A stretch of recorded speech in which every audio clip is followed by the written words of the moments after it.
ජනතාව විසින් ජනතාව එක රාශිය වෙන සහ විශ්වාස කරන පුද්ගලයෙක් ඉස්මතු වෙයි.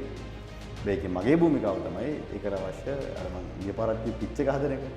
ඒ අන්තිමට මොකද බැට්ස්මන් ආවේ නැත්තම් මට කරන්න දෙයක් නැහැ. ඉතින් මට බැට් ගන්න වෙනවා. මම ඇඳුම් මහගෙන නැහැ. මම ගිය පාරක් වෙන කෙනෙක් ඇඳුම මහන්න ගියේ. අන්තිමට අඳින්න උනේ මට. අපි කයිවාරු ගිහුවා. අපි වැඩ කරා. හැබැයි මේ ආණ්ඩුව ඇත්තටම කයිවාරු ගහනවා. හැබැයි වැඩ කරන්න තේරෙන්නේ නැහැ.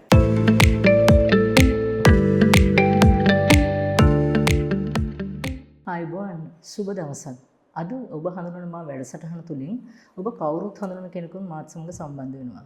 ඔහු ශ්‍රී ලංකා පොදුජන පෙරමුණේ ජාතික සංවිධායක, හිටපු අමාත්‍ය, පාර්ලිමේන්තු මන්ත්‍රී ගරු නාමල් රාජපක්ෂ මහත්මයා. ආයුබෝවන් ඔබතුමාට. ආයුබෝවන්. ගරු මහත්මනි, සාකච්ඡාව ආරම්භ කිරීමට ප්‍රථමව ඔබගේ අලුත්ම දේශපාලන තත්ත්වය පිළිබඳව මට පොඩ්ඩක් යමක් පැහැදිලි කරනවා නම්. මේ දවස්වල විශේෂයෙන්ම අපේ පක්ෂ අභ්‍යන්තරයේ සහ පක්ෂයේ යාන්ත්‍රණය ශක්තිමත් කරමින් යන කාල සීමාවක්. ඉතින් විශේෂයෙන්ම ගම්මට්ටමේ අලුත් නායක නායිකාවන් පත් කරමින් මම හිතන්නේ ග්‍රාමීය නායකයෝ බොහෝ පිරිසක් විශේෂයෙන්ම වසම් 14000ට මන්ත්‍රී කොට්ටාස 4900ට ගම් 36000ට අලුත් නායකයෝ පත් වෙමින් පත් කරමින් යන කාල සීමාවක්. ඒ වගේම අභ්‍යන්තරය තුල පක්ෂ නායකත්වයේ වගේම පක්ෂ ඉහළ මට්ටමේ නවීකරණය වීමක්.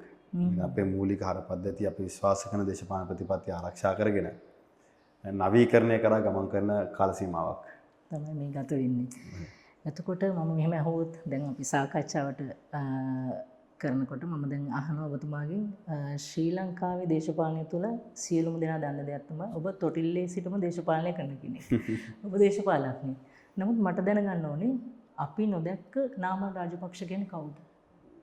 මම හිතන්නේ නාමල් රාජපක්ෂ හැමතිස්සෙම එළියේ දැකපු නාමල් රාජපක්ෂම තමයි. කියන්නේ මම හිතන්නේ මට තියෙන ලොකුම චෝදනාවකුත් ඒක. ඔබට මතක ඇති මම දේශපාලනට ආපු කාලේ ඩෙනිමයි ටී-ෂර්ට් එක ඇඳගෙන රැස්වීම වලට යන එක ගැන ලොකු විවේචනයක් ආවා. කොණ්ඩේ වවං මං හිටියේ. ඒ වගේම මම හිතන්නේ ඉතිහාසයේ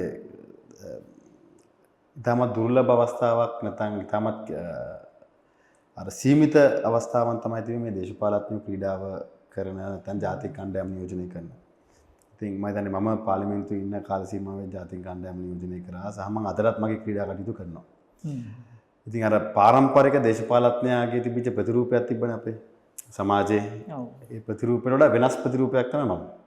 ඒකට හේතුව මම හිතන්නේ මම දේශපාලනට එන හින්දා දේශපාලනට ඕන විදිහට මම වෙනස් වුණේ නැහැ. ඒකට කෙටි කාලේ ලොකු විවේචනයක් ආවා. මම හිතනවා අද වෙනකොට මිනිස්සු සහ මගේ පාක්ෂිකයෝ සහ මාධ්‍යක ගනුදෙනු කරන අය වැඩ කරන අය නාමල් රාජපක්ෂගේ චරිතය පිළිබඳ යම් අවබෝධයක් තියෙනවා. ඉතින් අර එක කාලයක් තිබ්බනේ දේශපාලඥයෝ කිව්වම නිකන් වෙන චිත්‍රයක් එන්නේ. මම හිතන්නේ එහෙම අපි දේශපාලනට එනකොට අපි වෙනස් වෙන්න ඕනේ නැහැ. සමහර දේශපාලඥයෝ ඉන්නවා අපි දන්නවා තමන්ගේ ආගම ජාතිය කියන්න බයයි. එයි ඡන්ද අඩු වෙයි කියලා. නැත්නම් තමන්ගේ වාසකම කියන්න බයයි. ඉතින් එහෙම වෙන්න ඕනේ නැහැ. අපි අවංකව අපි විශ්වාස කරනවා යම් දහමක් ධර්මයක් අපි නියෝජනය කරනවා යම් කොටාසයක්. මෙතන ඒ පිළිබඳව අපි ආඩම්බර වෙන්න ඕනේ. අපි සතුටු වෙන්න ඕනේ. තමන් ගැන තමන් සතුටුයි නම් තමන් ආඩම්බරයි නම් තමයි තමන් නියෝජනය කරන ජන කොටාසයට හෝ රටට හෝ ජාතියට යම් සාධාරණයක් වෙන්නේ. තමන්ගේ අනන්‍යතාවය හංගගෙන තමන්ගේ පෞරුෂත්වය තමන්ගේ ජීවන රටාව හංගගෙන වෙනස් චරිතයක් බඩපත් වෙන ගියොත් ඒක ඉතාමත් සීමිත කාලයක් තමයි පවත්වාගෙන යන්න පුළුවන්. ඒ හින්දා තමයි මම හිතන්නේ මට මොන අභියෝගය ආවත් මොන තර්ජනය ආවත් මම නාමල් රාජපක්ෂම තමයි. ඔව් ඔබගේ පියා අපේ අතිගරු ජනාධිපති මහින්ද රාජපක්ෂ මහත්මයා පොඩි මිනිසුන් සමග හැමදාමත් කටයුතු බිම් මට්ටමින් ඔබතුමත් ඒක අනුගමනය කරනවා කියලා අපි දන්නවා. එච්චර දෙයක් කරලත් යම් අවස්ථාවකදී මේ රටේ ජනතාව අතරින් ඔබලා ප්‍රතික්ෂේප වෙනවා. ඒ ගැන යමක් කියනවා නම් මේ අවස්ථාව. ඒක තමයි දේශපාලනය. මොකද දේශපාලන අපි ඉතිහාසයේ දැකලා තියෙනවා. ලංකාවේ වමනක් නෙවෙයි ගෝලීය දේශපාලනය ගත්තත් නායකයෝ වෙනවා. නායකයෝ පරාජයටපත් වෙනවා. ආය වතාවක් වෙනවා. ඉතින් ජනතාව එක්ක හැබැයි අපේ ගනුදෙනුව අපි පවත්වාගෙන යන්න ඕනේ.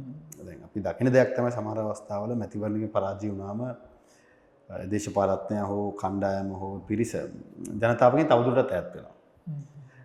හැබැයි මහින්ද රාජපක්ෂ කියන චරිතය එහෙම එකක් තිබ්බේ නැහැ. ඡන්දේ දින්න හෝ පෙරදුනා ජනතාව එක්ක දේශපාලනය කරා සහ අර ඡන්දේ දිනන්න ඕනේ හින්දා තමන් විශ්වාස කරන මතය වෙනස් කරෙත් නැහැ. මම ඡන්දේ ගන්න මේ බොරුව කියලා අපි ඡන්දේ ගමු ඊට පස්සේ අපි ආයෙ අපි හිටපු තැනට එමු කියන තැන හිටියෙත් නැහැ. එතන එතුමා අවංක දේශපාලනයක් කරා සහ ජනතාවගේ ගනුදෙනුව නිතරම පවත්වාගෙන. ඊ අදටත් එහෙමයි. මතන ඒ ආభాෂය මට ලැබුණේ. ඉතින් මම හිතනවා අපේ දේශපාලනය හැමදේම අපි ජනතාව එක්ක තියෙන. ජනතාවට අපි අවශ්‍ය නම් අපේ ප්‍රතිපත්තිය, අපේ වැඩ කරන ක්‍රමවේදය සහ අපි විශ්වාස කරන කාරණා ජනතාවගේ අවශ්‍යතාවයන් මත ඒ කාලයට ඒ කාලානුරූපව ගැලපෙනවා නම් ජනතාව අපිව පත් කරගන්නවා. හැබැයි යම් තැනක ජනතාව තීන්දුව කරොත් නෑ ඊට වඩා වෙනස් දෙයක් අපි try කරලා බලන්න ඕනේ, අත්හදා බලන්න ඕනේ. නැත්නම් අද ප්‍රශ්නයක නෙවෙයි වෙනත් ප්‍රශ්නයක්. ඒකට හරියන කෙනෙක් ගේන්න ඕනේ කියලා. ඉතින් ජනතාව තීන්දුව ගන්නවා. ඉතින් ඒක තමයි ප්‍රජාතන්ත්‍රවාදී රාමුවේ හැටි. ඉතින් ඒකට අපි ජනතාව එක්ක අමනාප වෙලා වැඩක් වෙන්නේ නැහැ. එමෙන්ම වර්තමානයේ වෙනකොට සහ පෙරදී සිටම ඔබ තරම් චෝදනාවලට ලක්වන දේශපාලඥයින් නැති තරම් ඔබ ඊට තාමත් යෝග්‍ය ලෙස මුහුණ දෙනවා. අපි දැකලා තිනවා. ඒකට හේතුව මොකද? ඔබතුමා ගාව තියෙන ශක්තිය මොකක්ද? මම හිතන්නේ එකක් තාත්තගෙන් ලැබිච්ච ආభాෂය. පුරුද්ද සහ ඒ අත්දැකීම. අනිත් එක අධ්‍යාත්මික භාවය. කියන්නේ මම හැමතිස්සෙම ආගමට විශ්වාස කරන කෙනෙක්. ඉතින් මම විශ්වාස කරනවා යම් කිසි දෙයක් වෙන්න තියෙනවා නේද වෙනවා. මේකට අපි මුණ දෙන්න ඕනේ. අනිත් පැත්තේ මම ක්‍රීඩාවෙන් ලබාගත්තු ජවය. මට හිතෙනවා ඔබ ඉදිරියට එනකොට පිරිසක් බියට මේ හැමදේම කරනවාද? එහෙම හිතනවද ඔබතුමා? එහෙම වෙන්නත් පුළුවන්, එහෙම නොවෙන්නත් පුළුවන්. හැබැයි ඉතින් ඒ දේශපාලනේ ඉතින් ඒ අභියෝග වලට මුණ දෙන්න වෙනවා. ඒක තමයි දේශපාලනේ හැටි. හැබැයි අපි දේශපාලනය කරනවා නම් විශේෂයෙන් මම අවුරුදු 23 දී පාර්ලිමේන්තුවට ආවේ. ඒ කියන්නේ තරුණ වයසේ වයස්වල දේශපාලනය කරනවා නම් සහ වැඩිහිටි වයසට ගිහිල්ලා දේශපාලනය කරනවා නම් මේ දේශපාලනේ ස්වභාවය තේරුම් ගන්න ඕනේ. මොකද අපි තාම ඇමරිකාව එංගලන්තයේ තියෙන දේශපාලන රටාවක් නෙවෙයි අපේ රටේ තියෙන. අපි තාම දකුණු ආසියාතික කලාපීය දේශපාලන මානසිකත්වකින් තමයි අපේ දේශපාලන හැසිරෙන්නේ. ඉතින් ඒක අවබෝධ කරගෙන ඒ තියෙන අභියෝග තේරුම් අරගෙන අපි දේශපාලනට එන්න ඕනේ. ඉතින් මම හිතන්නේ එහෙම නොවුනොත් දේශපාලනයට ඇවිල්ලා කලකිරෙනවා. ඒ කලකිරිච්ච භාවය අන්තිමට තමන්ගේ පවුල පිටින් හෝ තමන් පිටින් නෙවෙයි මුළු සමාජෙ පිටින්ම යවනවා. ඉතින් හින්දා මම හිතන්නේ යම් කිසි කෙනෙක් දේශපාලන එනවා නම් මේ දේශපාලනේ ඇත්ත ස්වභාවය තේරුම් අරගෙන එන්න ඕනේ. ඊට ආයුතුයි. මැතිතුමනි ඒ වගේම මම ඔබගෙන් මෙහෙම වෙනස් ප්‍රශ්නයක් අහනවා. ඔබ දයාබර සැමියෙක්, දයාබර පියෙක්. ඒ ගැන යමක් කියනවා නම් අතරම මම හිතන්නේ අපේ හැම ඕනම කෙනෙකුගේ ජීවිතය වෙනස් වෙන එතනක. ඉතින් මම හිතනවා මගේ ජීවිතය වෙනස් වුණේ ලිමිනි හම්බුනාට පස්සේ. ඊට පෙර තිබිච්ච නාම රාජපක්ෂ නෙමෙයි අතන ඊට පස්සේ ඉන්නේ. ඉතින් ඒ වගකීම්, අභියෝග, ඒ වගකීම, ආදරය, සෙනෙහස එක්ක ගොඩනැගිච්ච වගකීම් රාශියක් තියෙනවා සහ මම හිතන්නේ ජීවිතේ ලැබපු අත්දැකීම් බොහොමයක් තියෙනවා. කියන්නේ පෙර මම නොදකපු ජීවිතේ පැත්තක් මම දැක්කා. එකම කේසර හම්බුනාම ඒක තවත් වෙනස් වුණා. ඒ වගේම හේෂිත හම්බුනාම තවත් වෙනස් වුණා. මොකද මම පොඩි උදාහරණයක් කියන්නම්. දැන් ළමයි ඉස්කෝලේ දාන කාරණේ තියෙනවනේ. දැන් ඒක කොච්චර අමාරු වැඩක්ද අපේ රටේ ළමෙක් ඉස්කෝලේ දාන එක කොච්චර අභියෝගාත්මක වැඩක්ද දෙමව්පියන්ට කොච්චර ප්‍රෙෂර් එකක් පීඩනයක් එනවද කියලා මට තේරුනේ මං පුතා ඉස්කෝලේ දාගන්න ලියගිලි ටික හදන්න ගියාම. ඉතින් ඒක මට එහෙමනම් ඉතින් හිතන්න රටේ ඕනෑම පුරවැසියෙක්ට දරුවෙක්ව ඉස්කෝලේ දාගන්න තියෙන අමාරුව. ඉතින් අපි දැන් සිස්ටම් එක වෙනස් කරනවා කියනවනේ. ඉතින් ඇත්තටම අපි දැන් දේශපාලඥයෝ හම්බෙලා ළමයි ඉස්කෝලේ දාගන්න සංස්කෘතියක් අපේ රටේ හැදිලා තියෙන ඒ හින්දා වෙන්නේ නැති. ඒක දේශපාලඥයට බැලලා වැඩකුත් නැහැ, දෙමාපියන්ට බැලලා වැඩකුත් නැහැ. මොකද දෙමාපියන්ට ඕන හොඳ ඉස්කෝලේක දරුවෙක් දාගන්න. හැබැයි ඒ දානකොට ඉල්ලන ලියුම්, ඒ හදන්න තියෙන ෆයිල් ප්‍රමාණය, ඒ ගන්න තියෙන ෆොටෝකොපි ගාන, සර්ටිෆයිඩ් කොපි ගාන බැලුවම ඉතින් මම හිතන්නේ සාමාන්‍යයෙන් දෛනික ආදායම උත්පාදනය කරන කෙනෙක් අඩුම ගානේ සතියක් වැඩ නොකර ඒ ලියුම් ටික හදන්න වෙනවා. ඉතින් අර අපි ඇත්තටම සිස්ටම් එක වෙනස් කරනවා නම් ඒව තමයි වෙනස් වෙන්න ඕනේ. වෙනස් විය යුත්තේ. ඉතින් ඒක මම අර එක උදාහරණයක් කිව්වේ. ඉතින් මම හිතන්නේ මට ඒ අත්දැකීම ප්‍රායෝගිකව විඳින්න හම්බෙච්ච හින්දා තමයි මට ඇත්තටම මේකේ තියෙන අමාරුව දැනුනේ. ඊට කලින් මම දන්නවා මෙහෙම ලියවිලි ගොඩාක් තියෙනවා. මේක එච්චර අමාරුයි කියන එක මට දැනලා තිබ්බේ නැහැ. ඉතින් මම දැන් පෞල් ජීවිතයක් ගත කරනකොට ඒ තියෙන ආදරය, දයාව, සෙනෙහසත් එක්ක මම දැන් වගකීම් ඉතින් ඒ වගකීම් දේශපාලන ධාරාවේ වගකීම් එක්ක කොහොමද බැලන්ස් කරගන්නේ. ඉතින් මම ඒක අපේ තාත්තගෙන් දැක්කා, අම්මගෙන් දැක්කා. ඒ වගේම මම දැන් ලිමිනි තමයි ලොකුම කැපවීම කරන්නේ. මම නෙවෙයි. මම ඇත්තටම දේශපාලනයට වැඩි කාලයක් යොමු කරලා තියෙන බෑ ලිමිනි තමයි සම්පූර්ණ කැපවීම කළා ළමයි බලාගෙන තමන්ගේ ව්‍යාපාර කරන ගමන් විශාල කැපවීමක් කරමින් ඉන්නවා. මම හිතන්නේ ඒක තමත් සුන්දර අත්දැකීමක් අපි දෙන්නටම.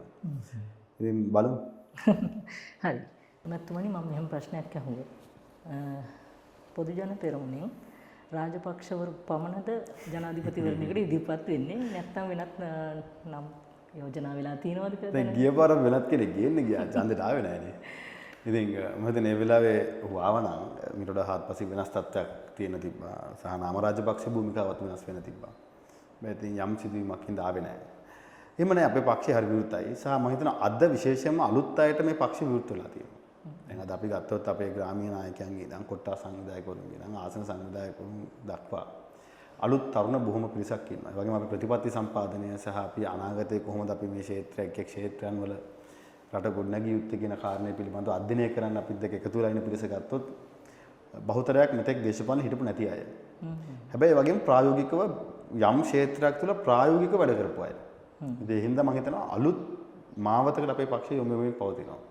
ඉතින් මේ පක්ෂ විරුද්ධයි. මේ පක්ෂ මම දන්නේ දැන් මගේ පවුලේ මම විතරයි දේශපාලනය කරන්නේ.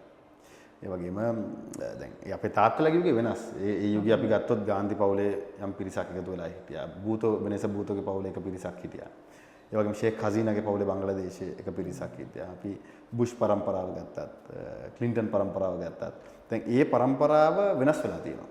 හැබැයි දැන් අපි නියෝජනය කරන පරම්පරාවේ මම හිතන්නේ ලෝකෙ කිසිම රටක පවුලේ එක්කෙනෙක්ට වඩා දේශපාලනයේ ධාරාව ඉන්නවා කියලා. ඉතින් ඒ පරම්පරාවක් එක්ක වෙනස අපි තේරුම් ගත යුතුයි. ඒකට අපි අනුගත විය යුතුයි. ඒ ධාරාව ඇතුලේ අපි නවීකරණය වෙන්න ඕනේ. ඉතින් මම හිතනවා අද මම උත්සාහ කරන්නේ ඒ ධාරාව ඇතුලේ නවීකරණය වෙලා මේ නූතන පරම්පරාවට ගැළපෙන සහ උන්ගේ සිතුම් පැතුම් හඳුනන දේශපාලන බලවේගයක් බවට මේ පක්ෂය පරිවර්තනය කරන්න. තමයි ඔබතුමාගේ උත්සාහය. අපි ඔබතුමාට සුබ පතනවා එකට. කරුණාත්මනි මට දැනගන්න අවශ්‍යයි මේ ප්‍රශ්නෙට ඔබතුමා අතරම උත්තරයක් හොඳ උත්තරයක් මම බලාපොරොත්තු වෙනවා. 2030 දී ඔබතුමා ජනාධිපතිවරයා විදියට සූදානම් කියලා ඇඳුම් මහගෙන ඉන්නවා කියලා ආරංචියක් තියෙනවා. ඒ පිළිබඳව යමක් කියනවනේ ඒක ඇත්තද? ඒ කටකතාවක් කියනවා. මම ඇඳුම් මහගෙන නෑ. මම ගිය පාරත් වෙන කෙනෙක් ඇඳුම මහන්න ගියේ. අන්තිම අඳින්න උනේ මට. මොකද ආවේ නැති හින්දා. මම හිතන්නේ මගේ අපේ දේශපාලනය අපි හරිය වෙනස්. අපි ওই සමාජයේ විපක්ෂය කතා කරන බල දේශපාලනය නෙවෙයි. ඔව් පක්ෂයක් හදන්නේ බලය ලබා ගන්න. ඒක හරි. දේශපාලනය කරන්නේ බලය උදෙසා. එහෙම නැත්නම් දේශපාලනය කරන්නේ නැහනේ ඕනෑම දේශපාලන බලවේගයක්. හැබැයි ඒ බලය ලබා ගැනීමේ මාවත අනුව මාවතේ යන පාරේ සහ අනාගතයේ අපේ එන්ඩ් ගෝල් එකක් තියෙනවනේ. ඉලක්කයක්. ඒ ඉලක්කයට යනකොට අපි විශ්වාස කරන ප්‍රතිපත්ති සහ ධාරාව කොතනද තියෙන්නේ? දැන් අපි දැක්ක ඉතිහාසය අපි 2015 ගමුකෝ. 2015 ආණ්ඩුව බිහි කිරීමේ එකම චේතනාව මහින්ද රාජපක්ෂ පරිදි. දැන් ඒ පක්ෂ අද කොතනද ඉන්නේ? තමන්ට නොගැලපෙන ප්‍රතිපත්ති රටට නොගැලපෙන ප්‍රතිපත්ති ජයග්‍රහණය උදෙසා ගත්තා. අවසානයේ අද ඒ පක්ෂ වලට මොකක්ද අත්වලාද නිරනම්. අපි 2018 ගොඩබිර රාජපක්ෂ ජනාධිපතිවරයා ආවා, අරගලයක් ආවා. 2009 ඉඳන් යම් වැඩ පිළිලක් කුමන්ත්‍රණයක් ක්‍රියාත්මක වුණා. ඒ ගැන අපි වෙනම සාධකයක්. දැන් අද පක්ෂේ බලන්න. අද බලේ ඉන්න පක්ෂේ. උන් බලයට එන්න කියපු කාරණයි බලයට ඇවිල්ලා කරන සහ කියන දේවල් අතර ලොකු පරස්පර විරෝධයක් තියෙනවා. ලොකු පරස්පර විරෝධයක්. ඒකට හේතුව බලයට එන්න එක න්‍යාය පත්‍රයක් ගත්තා. බලය ආවට පස්සේ තවත් න්‍යාය පත්‍රයක් ක්‍රියාත්මක වෙනවා සහ යථාර්ථය එළියට එනවා. දැන් අපි කවදාවත් ඡන්දය දෙනකොට අපි මේ පුද්ගලයා බස් එකේද කාර් එකේද යන්නේ කියලා බලන්නේ නැහැනේ ඡන්දදායකයා. Taman වෙනුවෙන් ඉන්නවද නැද්ද කියන එක බලන්න. හැබැයි ඔවුන් කියන උත්සාහ කරා ඔවුන් යන මලගෙදරිනුත් සල්ලි අරන් තමයි ජීවත් වෙන්නේ. නැත්නම් පාක්ෂිකයා තමයි ඔවුන් ජීවත් කරවන්නේ. හැබැයි බලයට ඇවිල්ලා වත්කම් බැරකම් ප්‍රකාශ එළියට එනකොට ඔවුන් පාරම්පරික කෝටිපතියෝ. දැන් විපක්ෂයේ ඉන්නකොට දේශපාලනය කරනකොට මලගෙදරිනුත් කෙහෙල් කන දාන් යන මිනිස්සයාට මිනිස්සුන්ගෙන් ජීවත් වෙලා නැතිනේ දැන් බලය යනකොට. හැබැයි අද වෙනකොට උන් පාරම්පරික කෝටිපතිය කියලා උන් කියනවනේ එහෙම ජීවත් වෙන්න උමනාවක් නැහැ අපිට සල්ලි දෙන්න අපි වියදම් කරන්නේ නැහැ දේශපාලනයට. කියන්නේ පාක්ෂිකයාගේ සල්ලි වේදම් කළා තමන්ගේ දේශපාලන කටයුතු කරනවා. ගමේ ඉන්න දුප්පත් මිනිස්සයාගේ වෙනුවෙන් පෙනී හිටිනේ ඒ මිනිස්සගෙන් සල්ලි ගන්නවා. ගමේ ඉන්න මල ගෙදර, මගුල් ගෙදර, කොටාලු ගෙදර ගියාම එතනින් සල්ලි ගන්නවා. ජීවත් වෙන්න. හැබැයි තමන්ගේ සල්ලි වේදම් කරලා ඒ මිනිස්සුන්ට උදව් කරන්න ලෑස්ති නැහැ. ඉතින් එහෙම වෙන්නේ නැහැනේ. දැන් ඒ අය අවංකව තමන්ගේ ඇත්ත ප්‍රතිපත්තිය කිව්වනම් IMF එක සම්බන්ධයෙන් උන් වෙන කාරණයක් කිව්වේ. ඒ වගේම මේ සංවර්ධනීය හයිවේස් සම්බන්ධයෙන් වෙනම කාරණයක් උන්ගේ අදහසක් තිබ්බා. අද කරන්නේ වෙනම හත්පසින් වෙනස් දෙයක්. ඉතින් අපේ දේශපාලන ගමන ඇතුලේ අපි බලය ලබා ගන්න අවශ්‍ය දේශපාලන ප්‍රතිපත්ති ගැන අපි කතා කරන්නේ නැහැ. අපි අවංකව කරන දේ කියනවා, කියන දේ අපි කරනවා. දැන් 13 වෙනි ආණ්ඩුක්‍රම ව්‍යවස්ථා සංශෝධනය සම්බන්ධයෙන් JVP එකේ දහයටපු ස්ථාවරයේ අද ඉන්නවද නැද්ද කියලා අපි ප්‍රශ්නයක් තියෙනවා. මොකද අද ඒ ගැන කතා කරන්නේවත් නැහැ. අනුගමන පළාත් සභා ඡන්දය ගැනවත් කතා කරන්නේ නැහැ. 13 පැත්තකට තියන්නකො මේ බලය බෙදීම ගැන. හැබැයි අපි අවංකව කියන අපි කියන්නේ නැහැ. මේ ව්‍යවස්ථාවේ 13 තියෙනකන් ඡන්දය තියන්න ඕනේ. මොන ව්‍යවස්ථාවට අපි ගරු කරන්න ඕනේ. වෙලාවට ඡන්ද තියන්න ඕනේ. දැන් මහින්ද රාජපක්ෂ විතරයි ඉතිහාසයේ එකම ජනාධිපති උතුරේ පළාත් සභා ඡන්දය තියපු. යුද්ධයට පස්සේ. මෙතෙක් කල් උතුරේ පළාත් සභාව තිබ්බට ඡන්දයක් තියලා තිබ්බේ නැහැ. බෑ ඡන්දෙන් පත් වෙච්ච මහමුතුරේ පත් කරේ මහින්ද රාජපක්ෂගේ විතරයි. ඊට පස්සෙත් නැහැ. අද වෙනකන් නැහැ. අද වෙනකන් ජනාධිපතිවරයාගෙන් පත් කරපු ආණ්ඩුකාරයෙක් ඉන්නේ. හැබැයි අපි අවංකව අපේ ස්ථාවරය පිළිබඳව ජාතික ප්‍රශ්න පිළිබඳව රටේ ඒකීයත්වය පිළිබඳව අපි ඉන්නවා. අපි ඡන්දේ උතුරේ ඡන්ද ගන්න බොරු කියන්නේ ගියෙත් නැහැ. ඉතින් මේ ගමන ඇතුලේ නාම රාජපක්ෂ කොතනද ස්ථානගත වෙන්නේ කියන එක තීන්දුව වෙන්නේ මේ ගමන එන්ඩ් රිසල්ට් එක අනුව. ඉතින් අද මගේ වගකීම තමයි ඒකට අවශ්‍ය පාත් එක හදන එක. ඉතින් මම හිතනවා මේ දේශපාලනේ ජනතාව විසින් ජනතාව එකරාශී වෙන සහ විශ්වාස කරන පුද්ගලයෙක් ඉස්මතු වෙයි. මේකේ මගේ භූමිකාව තමයි ඒකට අවශ්‍ය අර මං ගිය පාරත් පිච් එක හදන එක. මේ අන්තිමට මොහොතේ බැට්ස්මන් ආවේ නැත්තම් මට කරන්න දෙයක් නැහැ. ඉතින් මට බැට් ගන්න වෙනවා. ඉතින් ඒක අවසාන නිගමනනේ. මම දැන් පළවෙනිම දේ තමයි අපි මේ යන ගමන ඇතුලේ අපේ තියෙන අඩුපාඩු හදාගෙන පක්ෂයක් විතර ශක්තිමත් වෙලා අපි නියෝජනය කරන කඳවුරට සාධාරණීකරණය කළා. ඒ සාධාරණීකරණය ඇතුලේ අපි සන්දානගත වෙනවද, එකතු වෙලා යනවද, කණ්ඩායම එක රාශී කර ගන්නවද, තනියම යනවද කියන දේශපාලන තීන්දුව අපි ගත යුතුයි. දැන් ඒ තීන්දුව එක්ක ඒ වෙලාවට ජයග්‍රහණය කරන්න පුළුවන් හොඳම පුද්ගලයා විදියට තේරිපත් අපි පක්ෂය සහ අපේ බලවේගය සහ අපේ කඳවුර තීන්දුව කරන කෙනා අපි අපේක්ෂක බවට පත් කරනවා. ඒක නාම රාජපක්ෂද වෙන කෙනෙක්ද කියන එක අද තීන්දුව කරන්න බෑ. හැබැයි මගේ වක්කීම තමයි ඒකට අවශ්‍ය පාත් එක හදන එක. අපි බලමු 2030 දී ගොඩක් අය බලාපොරොත්තුවක් තියෙනවා මේ වෙන ඔබතුමා ජනාධිපති විදිහට මේ රට බාර ගනී කියලා. එහෙම වුණොත් අපි එහෙම නිගමනයකට ආවොත් ඔබතුමාගේ ඉදිරි කටයුතු කොහොමද මේ රටේ සංවර්ධනය වෙන ඔබතුමාගේ පියා කරපු කටයුතු ඔබ ඉදිරියට ගෙනියනවද? මම දන්නේ කාරණා දෙකක්. එකක් ඔව් 2015 නවත්තපු තැනින් අපි පටන් ගන්න ඕනේ. ඒක අපි කළ යුතුයි. ඒ වගේම තමයි අද ලෝකෙ ගොඩක් වෙනස් වෙලා තියෙනවා. ඒ වෙනසට අපි අනුගත වෙන්න ඕනේ. ඒ වෙනසට අනුගත වීම කියන්නේ මම අදහස් කරන්නේ සංස්කෘතික අනුගත වීම නෙවෙයි. හැබැයි ආර්ථික අනුගත වීම. හැබැයි අද අපි කරන ලොකුම වැරද්ද තමයි අපි නවීකරණය වෙනවා අපි වෙනස් වෙනවා කියලා අපි සංස්කෘතික අනුගත කිරීමක් බව ගැන කතා කරන්නේ. දැන් අද පාර්ලිමේන්තුවේ මේ ආණ්ඩුව ගත්තත් ඔය අනපනත් බොහොමයක් මේ සංස්කෘතික වශයෙන් බලපෑමක් එක්ක අනුගත වීමකට අපි යන්න හදන්නේ. හැබැයි ඒකේ අධ්‍යාපනයේ ප්‍රතිවගත කිරීමක් නැහැ. ඒකේ ආර්ථිකයේ අලුත් නූතන ආර්ථික රටාවට අනුගත වීමක් නැහැ. ඉතින් මම හිතන්නේ අපිට තියෙන ලොකුම අභියෝගය තමයි එක ඔව් මේක ශ්‍රී ලාංකීය සංස්කෘතියක් නැත්නම් හෙළ සංස්කෘතියක් එක්ක ගොඩනගෙන රටක්. ඒ සංස්කෘතිය ඇතුලේ අපි සියලු ආගම් ජීවත් වෙනවා. බෞද්ධ ආගම ප්‍රමුඛ කොටගෙන. ඒ බෞද්ධ සංස්කෘතිය මත පදනම් වෙච්ච සමාජයක් අද අපේ රටේ තියෙනවා. ඉතින් මේවා ආරක්ෂා කරන ගමන් කොහොමද අපි නූතන ආර්ථික රටාවන් වලට අනුගත වෙන්නේ? මම හිතන්නේ අන්න ඒ පරිවර්තනයට අපි සූදානම් වෙන්න ඕනේ. සහ මම හිතන්නේ අපේ පක්ෂයකට සූදානම්, අපි සූදානම්. ඒ වගේම ඒකට අවශ්‍ය නීති රෙගුලාසි අලුතෙන් ගේනවා කියන කාරණේ නෙවෙයි මම අදහස් කරන්නේ. හැබැයි තියෙන ඒවයි අර ඕවර් රෙගුලේට් කියන්නේ. එකට එකක් ගැලපෙන්නේ නැති නීති තියෙනවා. ඒ හින්දා අද මේ රටේ ආර්ථිකය පෞද්ගලික ව්‍යවසායකයා, ව්‍යාපාරිකයා හිර වෙලා ඉන්නවා. මම දන්නේ ඒ ඕවර් රෙගුලේෂන් එකෙන් අපි අයින් වෙන්න ඕනේ. ඩීරෙගුලේට් වෙන්න ඕනේ. අනවශ්‍ය නීති රීති අපි අයින් කළා දාන්න ඕනේ. මිනිස්සුන්ට ව්‍යාපාර කරන්න, ආදායම උත්පාදනය කරන්න, රැකියාව කරන්න, ට්‍රාන්සැක්ෂන් එකක් කරන්න, බැංකුවක ගනුදෙනු කරන්න අවශ්‍ය ආර්ථික නිදහස අපි දෙන්න ඕනේ. ඒකට අනවශ්‍ය නීති මොකද මිනිස්සු අපි විශ්වාස කරන්න ඕනේ. අපිට මිනිස්සු අවිශ්වාස කළා. මේ විශ්වාසය මත ගොඩනගෙන සමාජයක් නම් අපි ඒ විශ්වාස කරනවා කියන එක ලේසි කාරණයක් නෙවෙයි. හැබැයි අපි නිදහස දීලා බලන්න ඕනේ නිදහස කොහොමද ව්‍යාපාරිකයා පාවිච්චි කරන්නේ. දැන් එක ව්‍යාපාරිකයෙක් හෝ දෙන්නෙක්, එක ව්‍යවසායකයෙක් හෝ දෙන්නෙක් ඒක අයිතු ලෙස පාවිච්චි කරනවා කියලා මුළු ව්‍යාපාර ක්ෂේත්‍රෙටම ගැළපෙන නීතියක් ගෙනල්ලා හිර ගන්න එක වැරදි. ඉතින් අපි කළ යුතු දේ තමයි මම දන්නේ මේ රටේ දේශීය ව්‍යාපාරික ව්‍යවසායකයා විශ්වාස කළා. ඒ වගේම විදේශ ආයෝජකයෝ අපේ රටට ගැළපෙන ආයෝජකයා අපි විශ්වාස කරන්න ඕනේ. නැත්නම් මේ ආයෝජකයා අහවල් රටේ හින්දා විශ්වාස කරන්න බෑ අපිට. ඒ යුගය ඉවරයි. එහෙම කාලයක් තිබ්බා මේ අර රටෙන් ඉන්න මේ කුමන්ත්‍රණයක් වෙන්න පුළුවන්. ඒක වෙන්න පුළුවන්. අභ්‍යන්තර යාලගේ යම් සලස්මක් ඇති. හැබැයි ඒ සලස්ම පරාජය කළ ඔහුගේ උපරිම ප්‍රයෝජන අපි ගන්න කොහොමද කියන එක තමයි ලංකාවේ ආණ්ඩුවේ වගකීම. ඉතින් ඒකට අවශ්‍ය නීති ඩිරෙගුලේට් කරන එක සහ අලුත් ප්‍රතිපත්ති වලට වඩා මම හිතන්නේ අර මේ රෙගියුලේෂන් රෙගුලේට් කරන්න ඕනේ. දැන් අපි ගත්තොත් අපේ මනි මාකට් එක රෙගුලේට් වෙලා තියෙන එක සෙග්මන්ට් එකක් විතරයි. තව කළු බ්ලැක් සෙග්මන්ට් එක, ග්‍රේ සෙග්මන්ට් එකක් තියෙනවා. ඉතින් මේක කොහොමද අපි රෙගුලේට් කරන්නේ? අපි ඩිජිටල් ඉකොනොමි එක ගත්තොත් ක්‍රියේටර්ස් ඉකොනොමි මේ වගේ අපි YouTube ඇතුළු මේ ක්‍රියේටර්ස් ඉකොනොමි එක ඇතුළේ එන ආර්ථිකය කොහොමද අපි රෙගුලේට් කරන්නේ? ඒව ඕවර් රෙගුලේට් කළා බෑ. අද ඒව ඕවර් රෙගුලේට්. අද ඒවට අවුල්තෙන් ටැක්ස් ගේනවා, නීති ගේනවා, KYC ගන්නවා. ඉතින් මතන ඒව කරන්න පුළුවන් මේක එක තැනකට ගෙනිච්චම. හැබැයි මේ මාකට් එක ග්‍රෝ වෙන්න දෙන්න ඕනේ. නිදහසේ මේක ව්‍යාප්ත වෙන්න දෙන්න ඕනේ. ඉතින් මම දැන් ඒ ප්‍රතිපත්ති තමයි අපි විශ්වාස කරන්නේ. ඒ වගේම මේ රටේ කෘෂිකාර්මික රටක්. වවන්න පුළුවන් හැම භෝගයක්ම අපි වවන්න ඕනේ. ගොවියට හොඳ ආර්ථිකයක් හැදෙන්න ඕනේ. ගොවියක අතර සල්ලි ගියොත් තමයි දීවරයක අතර සල්ලි ගියොත් තමයි ගමේ මුදල් ටික වියදම් වෙන්නේ. ඒ එහෙම නැත්නම් තමයි ගමේ ආර්ථිකය හැදෙන්නේ. දැන් හොඳ උදාහරණයක් බලන්නකෝ. දැන් අපිට තිබ්බ ලොකුම චෝදනා වලින් එකක් හෝ දෙකක් අපි කිව්වොත් පහුගිය කාලේ ගෝඨාභය ආණ්ඩුවේ බදු අඩු කරා කියලා. බදු අඩු කරලා ඒ හින්දා රට බංකොලොත් වුණා කියලා. අනිත් පැත්තෙන් විදුලි බිල සහ මේ බලශක්ති බිල් නැත්නම් විදුලි සහ පෙට්‍රල් අපි වැඩි කරේ නැතුව යම් සහනයක් දුන්නා කියන චෝදනා දෙක.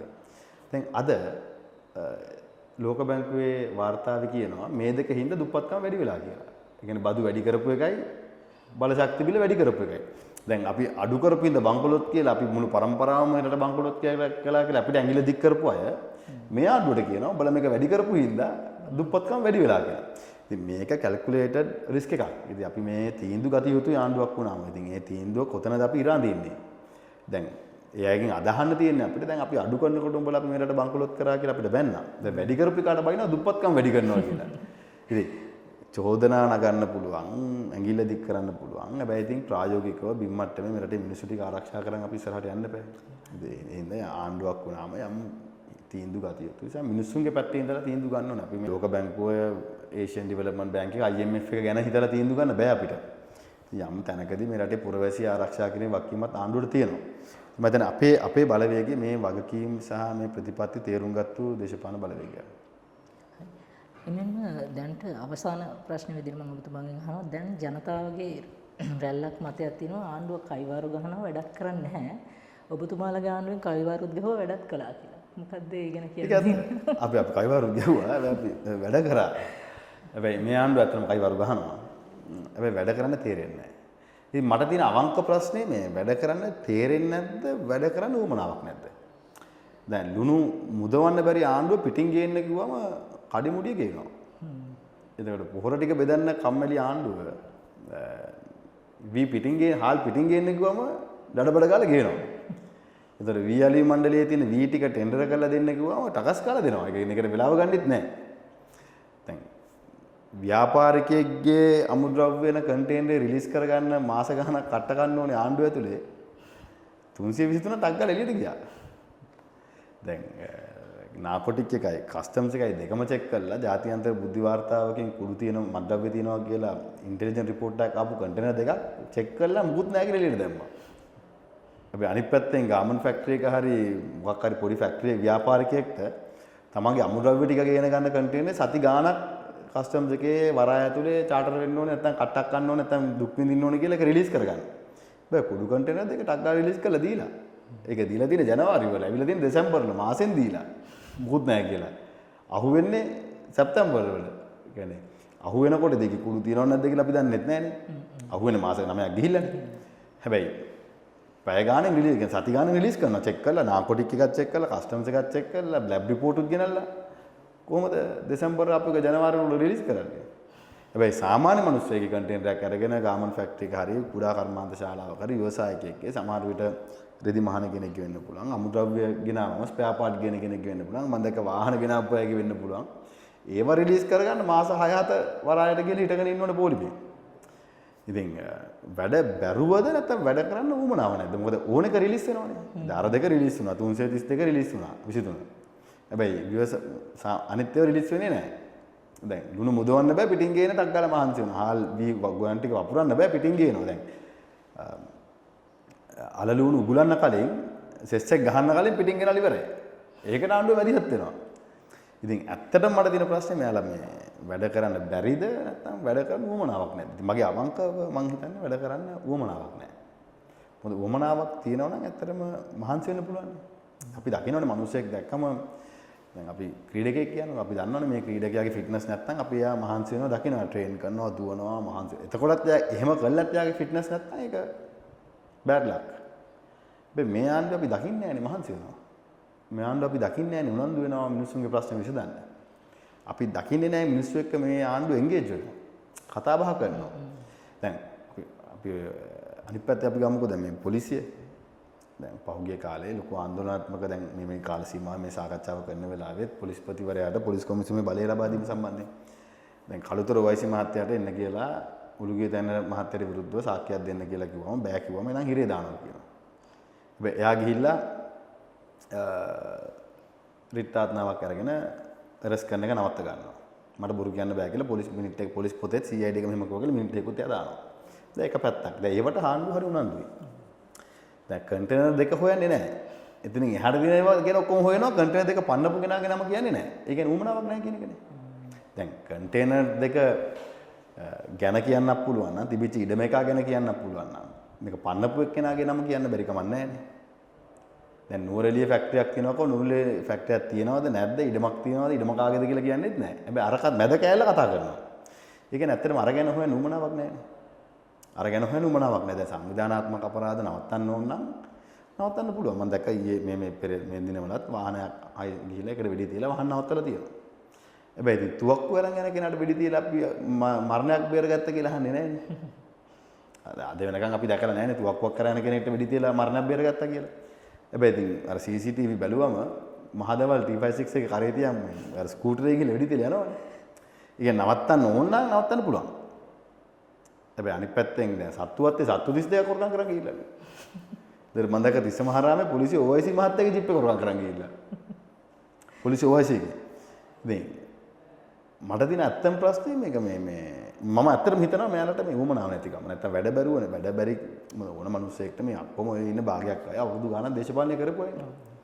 දැන් අනුකුමාර ජනාධිපතිතුමා මේ රටේ කුෂිකාර ඇමතිවරයා විදියට කැබිනට් එකේ හිටපු කෙනෙක්නේ චන්ද්‍රිකා බණ්ඩාරනායක මැතිණියගේ ආණ්ඩුවේ.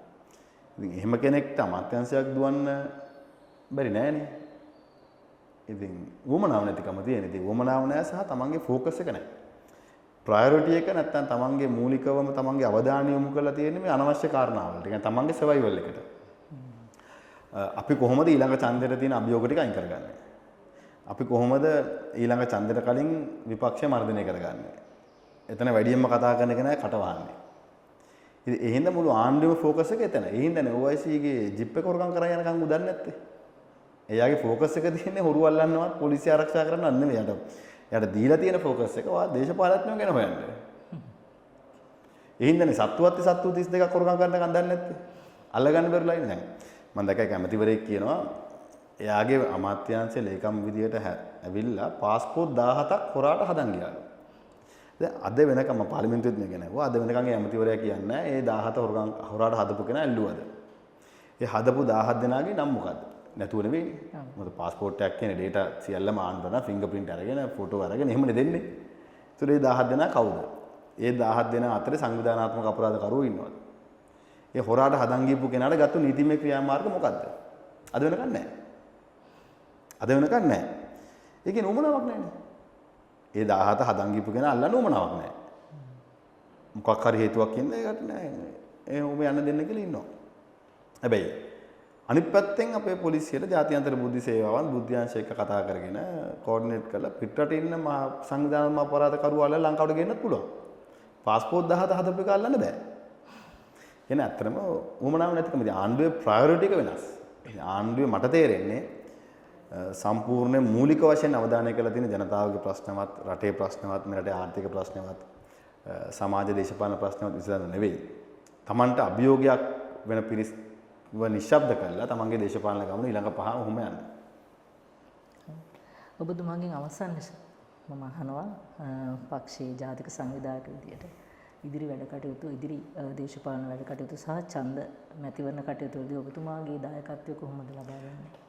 අපි අර මම ඉස්සෙල්ලා කිව්වා ගමෙන් ගමට යන වැඩසටහන අපි දිගටම ක්‍රියාත්මක කරන්න බලාපොරොත්තු වෙනවා. විශේෂයෙන් මේ රටේ හැම ග්‍රාම සේවා වසමකමටම අපි යන්න. ඒ වගේ හැම മന്ത്രി කොට්ටාසයකටම ගිහිල්ලා අපේ ඒ කියන්නේ 4900ටම ගිහිල්ලා අපේ සමාජිකයෝ මුණ ගැහෙන්න. ඒ වගේම ගමෙන් ගම අපේ සහකාර සමිති බල මණ්ඩල තරුණ කාන්තා සම්මේලන ටික හදන්න. ඒ පක්ෂාන්තරය ඇතුලේ. ඒ වගේම විපක්ෂ අනිත් පක්ෂයක එකතු වෙලා අපි මේ දවස්වල සාකච්ඡා කරන නොවැම්බර් මාසයේ කොළඹ රැස්වීමක් කරන්න.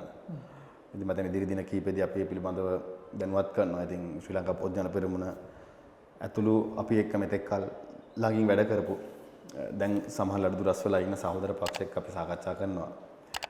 ශ්‍රී ලංකා පොත්ජන පෙරමුණත් ඒ පක්ෂත් එකතු වෙලා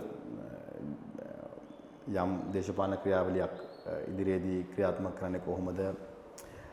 ඒ වගේම නොවැම්බර් මාසයේ ප්‍රසිද්ධ රැස්වීමක් අපි කළා. අපි අපේ තියෙන කාරණා පිළිබඳව පාක්ෂික විකාශය කළා. කොහොමද අපි ඉස්සරහට යන්නේ කියන කාරණේ සම්බන්ධයෙන්. ඉතින් මම හිතන්නේ ඉදිරි කාල සීමාව තුළ අපි ඇත්තටම පක්ෂය අභ්‍යන්තරය සහ පක්ෂය ශක්තිමත් කරමින් කටයුතු කරන අතර අපේ සහෝදර පක්ෂ අපි එක්ක හිටපු අපි එක්ක වැඩ කරපු අය එක්ක අපි යම් සංවාදයක් සාකච්ඡාවක් අවංකව ගොඩනගාගෙන ඉදිරියට ඒ ශක්තිමත්ව කොහොමද යන්නේ කියන කාරණය පිළිබඳව තමයි අපි අවධානය යොමු කරලා තියෙන්නේ. බොහොමත්ම ස්තුතියි. අද දවසේ අපිත් සමග සම්බන්ධ වුණේ ශ්‍රී ලංකා පොදුජන පෙරමුණේ ජාතික සංවිධායක හිටපු අමාත්‍ය පාර්ලිමේන්තු මන්ත්‍රී ගරු නාමල් රාජපක්ෂ මැතිතුමා.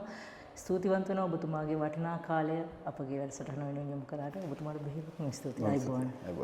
එසේනම් ඔබ හඳුනන වැඩසටහන් තුළින් අප ඔබෙන් සමුගන්නවා. ලබන සතියේත් ඔබ හඳුනන කෙනෙකුත් සමග සම්බන්ධ වෙනතුරු ඔබට සුබ දවසක්.